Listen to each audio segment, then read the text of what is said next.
यहाँ पर तो ये हो गया है भाई कि आपके सारे जेल जाएंगे। ये अब जो लड़ाई है, इस तरह की लड़ाई छिड़ गई, आप पर आरोप लग रहा है आपने ही लगाई है ये लड़ाई। आम आदमी पार्टी के बीच में आपस में ना कहीं किसी तरह की कोई फूट हो, वो कह रहे हैं कि आप लगाने की कोशिश कर रहे हैं पर होगा नहीं। लेकिन आप ऐसा क्यों बोलते हैं कि पहले तो अन्ना थे गुरु और अब लालू यादव गुरु हो गए? नहीं, देखिए, मैं सुचेता जी पॉइंट टू पॉइंट आपके प्रश्न का जवाब देता हूँ। देखिए, इन्होंने खुद अभी स्वीकारा कि विजय नायर ने बताया है, विजय नायर ने नाम लिया। तो मैं पूछता हूँ, विजय नायर कौन है? विजय नायर भी तो आपके पार्टी का ही एक नेता है ना। तो उसने क्या भाजपा के कहने पर इन लोगों का नाम लिया है? नंबर 1।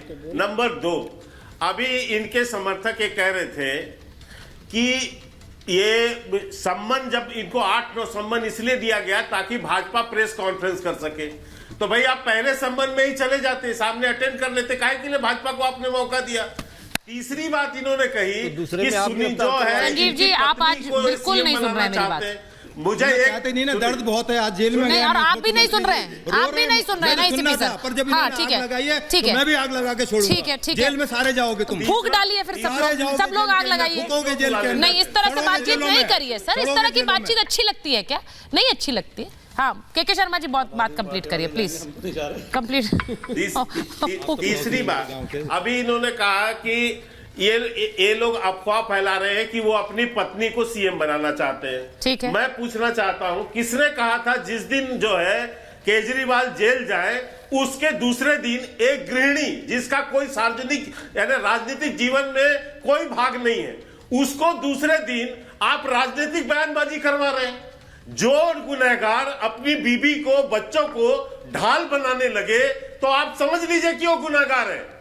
अरे उनका कोई सार्वजनिक जीवन नहीं था, आप उससे राजनीतिक बयानबाजी करा रहे हैं, भाषण करा रहे हैं, तो क्यों करवाने लग गए? इसका मतलब है कि आप दूसरी राबड़ी देवी बनाना चाहते हैं, तभी तो आप करवा रहे हैं। आपके यहाँ नेताओं की पर एक बात बताइए, जिनके पति को अगर जेल गए हैं तो पत्नी सामने तो आएगी, इसमें ये तो बड़ी स्वाभाविक सी बात है। के शर्मा जी, उनकी पत्नी घर में रहे, वो आएंगी, बोलेंगी भी, और वो तो उनका अधिकार है। सुनिए, हाँ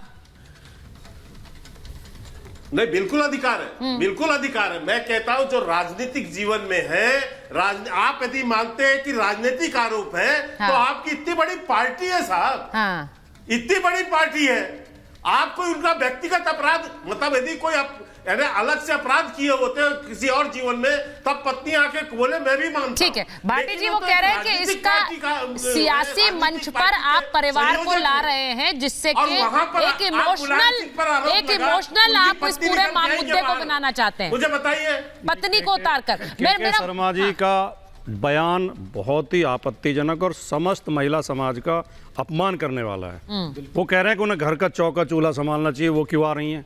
ये बहुत ही आपत्तिजनक बयान है। और मैं इस देश का इतिहास गवाह है, जब देश के ऊपर, समाज के ऊपर कोई संकट आया है तो हमारी बहन बेटियों ने आगे बढ़ के, चाहे तलवार तक भी उठानी पड़ी है तो तलवार उठाई है। रानी लक्ष्मीबाई अपने बच्चे को पीठ से बांध के युद्ध लड़ी हैं, बहन बेटियों को कम करके मत आंकिए। और ये खैर भारतीय जनता पार्टी जो वर्ण व्यवस्था में विश्वास करती है, मनुस्मृति के अनुसार महिलाओं को 2वें दर्जे का नागरिक माना जाता है, इसलिए इस तरह के बयान दे देते हैं। ये चाहते हैं कि महिलाएं चौके चूल्हे तक ही सीमित रहें, घर में सीमित रहें, वो बाहर ना निकलें। लेकिन मैं इसे बहुत अपमानजनक सारी महिलाओं के लिए मानता हूँ। इसके लिए माफ़ी मांगनी चाहिए के शर्मा जी को, ऐसा बयान देने के लिए आपको माफ़ी मांगनी चाहिए। मुझे जवाब देना है। मैं भाटी को समझाता हूं क्या अपमान होता है। शर्मा जी, भाटी जी आपको समझाता हूं क्या अपमान होता है। सुनिए मेरी जवाब अब आप ठीक है, आप बोल लीजिए।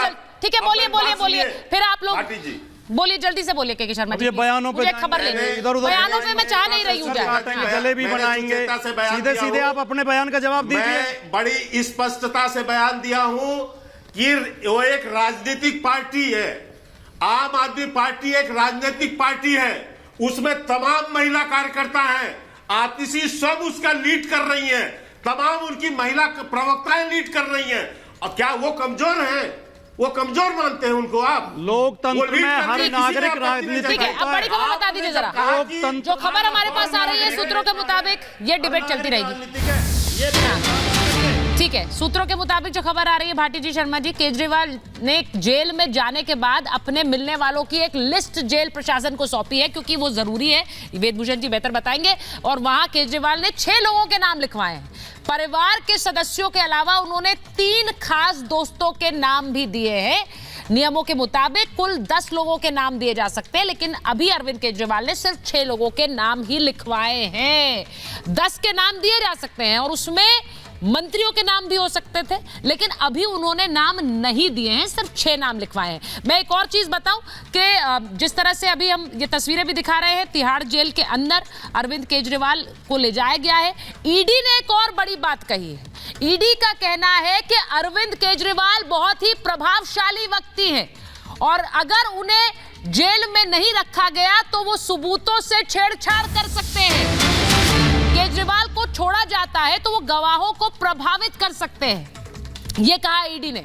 इसीलिए केजरीवाल को न्यायिक हिरासत में भेजा जाए, ये कहा गया, जिसके बाद अरविंद केजरीवाल को अब तिहाड़ में भेजा गया है। और मुझे लगता है, क्योंकि ये बार बार बोला जा रहा है, वेदभूषण जी जरा बताइए, ये कहा जा रहा है कि अरविंद केजरीवाल को जेल भेजने की बात ईडी ने कही कि वो जेल में रहे, लेकिन क्या ये एक ऐसा तर्क है जो आमतौर पर जो प्रभावशाली लोग होते हैं उनके लिए कहा दिया जाता है, जो अभी दिया ईडी ने अरविंद केजरीवाल? बिल्कुल, ये अदालतों के अंदर ये देखा जाता है कि यदि इसको बेल दी गई किन कंडीशंस में, हाँ। तो क्या वो गवाहों को, मैं आपको आसाराम जैसे बहुत सारे केस गिनवा दूंगा जब गवाहों को मारा गया, जेल में रहते हुए मारा गया। यदि जेल से बाहर आ जाते तो सजा ही नहीं हो पाते। ये एक आम लॉजिक है कोर्ट के अंदर। अब 6 गवाहों की बात आ रही थी। जेल मैनुअल के अंदर ये प्रोविजन रखा गया है कि जो कैदी है, जेली है, अपने पसंद के रिश्तेदार, मिलने जुलने वालों से एप्लीकेशन दे सकता है। जेल मैनुअल में केवल जेलर को और सुप्रिंटेंडेंट जेल को, डीजी जेल्स को ये पूरी इजाजत है कि वो कैदी के इंटरेस्ट में किस तरह के लोगों से उसको मिलना अलाउड करे। आपको याद होगा जब टिकैत बंद हुए थे जेल के अंदर, उनको किरण बेदी ने हुक्का भी प्रोवाइड किया था।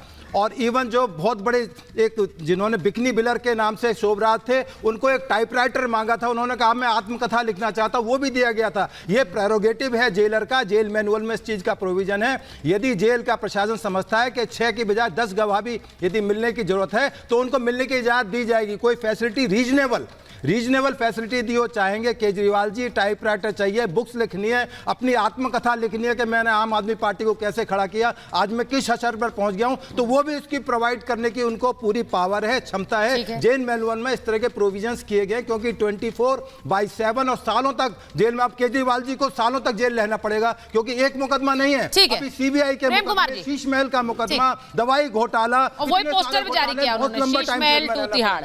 प्रेम कुमार जी, जो ये तस्वीरें आ रही हैं, कल भी एक तस्वीर हमने देखी थी रामलीला मैदान में जब सब साथ थे, और आज भी गृह मंत्री ने हमला बोला है। उन्होंने कहा भ्रष्टाचारी का साथ देने वाले भी भ्रष्टाचारी, और उन्होंने कहा कि सब लोग साथ मिल गए हैं। लेकिन अगर अरविंद केजरीवाल जेल में है तो कोर्ट ने मेरिट देखा है तभी जेल में।